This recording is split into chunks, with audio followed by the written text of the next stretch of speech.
শাইখ আহমদুল্লাহ হুজুর তিনি একটা বক্তব্য দিতে গিয়ে নবীর শানে বেয়াদবি করেছে।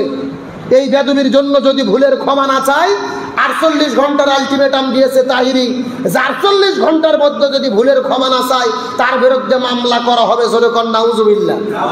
বাংলাদেশে কত ইসলামের বিরুদ্ধে নাস্তিক মুরতাদ বেঈমান কথা বলে, তাদের বিরুদ্ধে মামলা করতে যায় না। আমাদের দেশের মানুষের জন্য দুর্ভাগ্য, একজন আলেম আর একজন আলেমের বিরুদ্ধে মামলা করে। কথা বলেন না কেন? খুব ভালো করে বুঝবেন, বর্তমানে বিভ্রান্ত থেকে নিরসন হতে হবে। বিতর্কের শুরু কোথায়? শাইখ আহমদুল্লাহ হুজুরকে প্রশ্ন করা হয়েছিল, আমাদের নবী কখন নবী হয়েছে?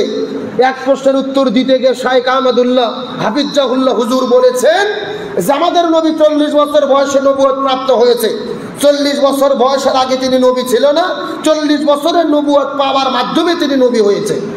কিন্তু গিয়াসউদ্দিন তাহিরি সহ আহলে সুন্নাত ওয়াল জামাতের লোকজনের দাবি যে না, এই বক্তব্যের মাধ্যমে তিনি আমার নবীর শান এবং মানের সঙ্গে বেয়াদবি করেছে, তিনি কুফরি করেছে, এমনকি তাকে কাফের বলে ফতোয়া দিয়েছে। ক্ষমা না চাইলে তার বিরুদ্ধে মামলা করবে। নবী আমাদের কখন নবী হলো জানার দরকার আছে না নাই?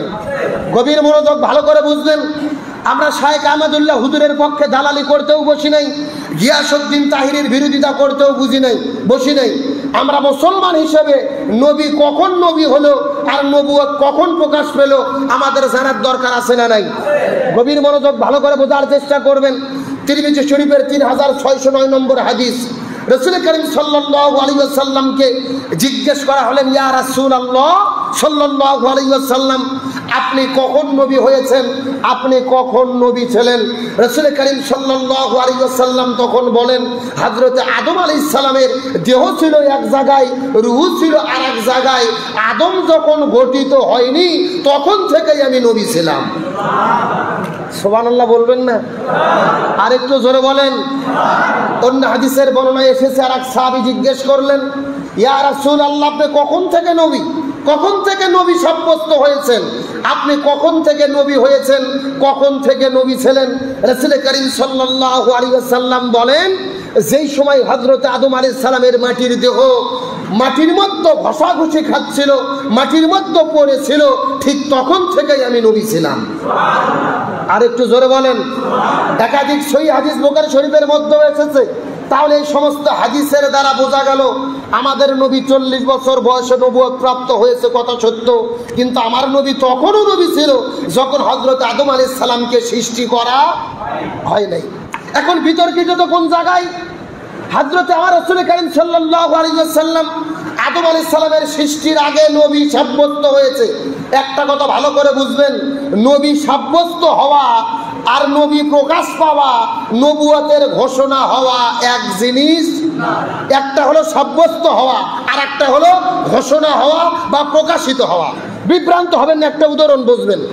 আপনারা যারা স্কুল কলেজ ভার্সিটিতে পড়াশোনা করেন, পরীক্ষা দেওয়ার পরে যখন স্যারেরা 1 সপ্তাহ পরে 15 দিন পরে খাতা কাটে, সেটা এসএসসি হোক, অনার্স হোক, মাস্টার্স হোক, স্যার যখন খাতা দেখে, খাতা কাটার পরে ফলাফল নির্ধারণ করার পরে যখন খাতার মধ্যে ফলাফল দেওয়া হয়, তখন ফলাফলটা কি হয়? নির্ধারিত হয়, কিন্তু ফলাফল প্রকাশ হয় না। কিন্তু ডিসেম্বরের 1 তারিখে, জানুয়ারির 1 তারিখে ফলাফল ঘোষণা হয়। স্কুলের সব ছাত্র স্কুলে যায় ফলাফল নেওয়ার জন্য। সেই সময় আপনার স্কুলের প্রধান শিক্ষক ফলাফল ঘোষণা করে। ফলাফল ঘোষণা করলো ডিসেম্বরের 1 তারিখ, কিন্তু ফলাফল কি 1 তারিখে নির্ধারিত হয়েছে না আরো 15 দিন আগে নির্ধারিত হয়েছে? ভালো করে বুঝবেন। 15 দিন আগে খাতা দেখা হয়েছে, খাতা মূল্যায়ন করা হয়েছে, কিন্তু 15 দিন আগে ফলাফল প্রকাশ করেনি। তার মানে বোঝা গেল আপনার পরীক্ষার ফলাফল 15 দিন আগে নির্ধারিত হয়েছে, আর 1 তারিখে ঘোষণা বা প্রকাশিত হয়েছে। বিভ্রান্ত হওয়ার কিছু নেই। আমার নবী নবী হবে এটা নির্ধারিত হয়েছে আদম নবীর সৃষ্টির আগে। আদম আলাইহিস সালাম যখন মাটিতে গড়াগড়ি খাচ্ছে, তখন আমার নবী নবী হবে এটা নির্ধারিত হয়েছে, কিন্তু প্রকাশিত হয় নাই। প্রকাশিত হয়েছে আমার নবীর 40 বছর বয়সে। আমি যেই কথাটা বললাম, এখানে কি বিভ্রান্ত হওয়ার কোনো সুযোগ আছে? একটা হলো নির্ধারিত হওয়া, আর একটা হলো ঘোষণা হওয়া বা প্রকাশিত হওয়া। তাহলে এটা নিয়ে দলাদলি করার কি আছে? তর্ক বিতর্ক করার কি আছে? আমার প্রিয় ভাই মুফতি গিয়াসউদ্দিন তাহিরিকে বলবো, তার সঙ্গে আমার কথা হয়, নিজে ব্যক্তিগতভাবেও কথা বলেছি গত কয়েকদিন আগে, বিরোধিতা করার জন্য নয়। বিশেষ করে আমরা মাদ্রাসায় যারা পড়াশোনা করেছি ক্লাস 1 থেকে দাখিল পর্যন্ত এমন কোনো বছর নাই যেই বছরে পরীক্ষায় এই প্রশ্ন আসেনি যে নবী কত বছর বয়সে নবুয়ত পাইছে, এই প্রশ্ন আসেনি এমন কোনো বছর নাই। প্রত্যেক বছর এই প্রশ্ন এসেছে।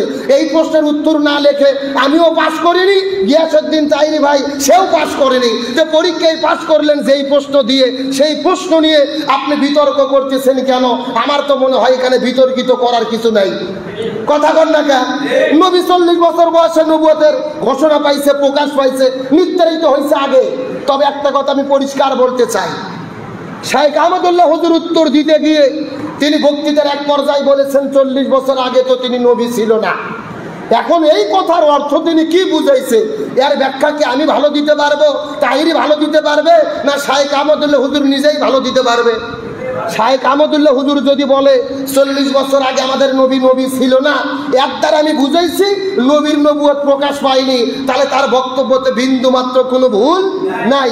কিন্তু তিনি যদি বুঝাইতে চায় যে না, নবী একেবারেই নবী ছিল না, 40 বছরের আগে নবী ছিলই না, নবী নির্ধারিতও হয়নি, নবী মনোনীতও হয়নি, এমন বক্তব্য যদি দেয়, আমি বলবো সে ভুল দিয়েছে তা নয়, তার বক্তব্যের মধ্যে ত্রুটি বিচ্যুতি থাকতেই পারে। তার কারণ শাইখ আহমদুল্লাহ হুজুর উনি ফেরেশতা না, উনি নবীও না, উনি সাধারণ একজন মানুষ। কথা বলেন না কেন? তার বক্তব্যের মধ্যে যদি ভুল বোঝাবুঝি হয়ে থাকে, আমি কখনোই বিশ্বাস করি না যে শাইখ আহমদুল্লাহ হুজুরের চাইতে আমি বেশি বুঝি, তাইরি বেশি বুঝি, এটা মনে করি না। তার বক্তব্যের মধ্যে ত্রুটি বিচ্যুতি হয়ে যায়, আমি হাদিস দিয়ে তাকে ভুল ধরে দেব, তার ত্রুটি বিচ্যুতির কথা বলবো। কিন্তু শাইখ আহমদুল্লাহ হুজুরকে ডাইরেক্ট বলতেছে শয়তান, কাজ্জাব, আবার বলতেছে মিথ্যাবাদী, আবার বলতেছে কাফের। নিঃসন্দেহে এগুলো সীমা লঙ্ঘন ছাড়া কিছুই হতে পারে না। আজকে বাংলাদেশে শরীফ আর গল্প লেখা হয়, নাস্তিক মুরতাদ বেঈমান ইসলামের বিরুদ্ধে কথা বলে, আমরা তাদের বিরুদ্ধে জোরালো ভূমিকা নিতে পারি না। এক হুজুর আর এক হুজুরের বিরুদ্ধে ফতুয়াবাজি করি, এটার দ্বারা ইসলামের লাভ হচ্ছে না, বরং ইসলামের ক্ষতি বেশি হচ্ছে। আমরা হুজুররা যখন একে অপরের বিরুদ্ধে লাগি, তখন ইসলাম বিদ্বেষী নাস্তিক মুরতাদরা খুশি হয়। এই জন্য বলবো না, নাস্তিক মুরতাদদেরকে খুশি করতে দেন না, আলেমদের মধ্যে দোলাদুলি করেন না। শাইখ আহমদুল্লাহ হুজুর কাফের, এই ফতুয়া যে দেবে একটা ফতুয়ার বিষয় বোঝার চেষ্টা করবেন। একজনকে যদি আমি কাফের বলি, ও যদি কাফের না হয়, তাহলে শরীয়তের বিধান আমি কাফের বলে আল্লাহর কাছে সাব্যস্ত হব। এখন আপনি যাকে তাকে কাফের বলবেন, যাকে তাকে ভণ্ড বলবেন, যাকে তাকে কাজ্জাব বলবেন, এটা কখনো শরীয়ত সমর্থন করতে পারে? আল্লাহ তাআলা আমাদেরকে সঠিক বুঝদান করুক বলে আমিন। তাহলে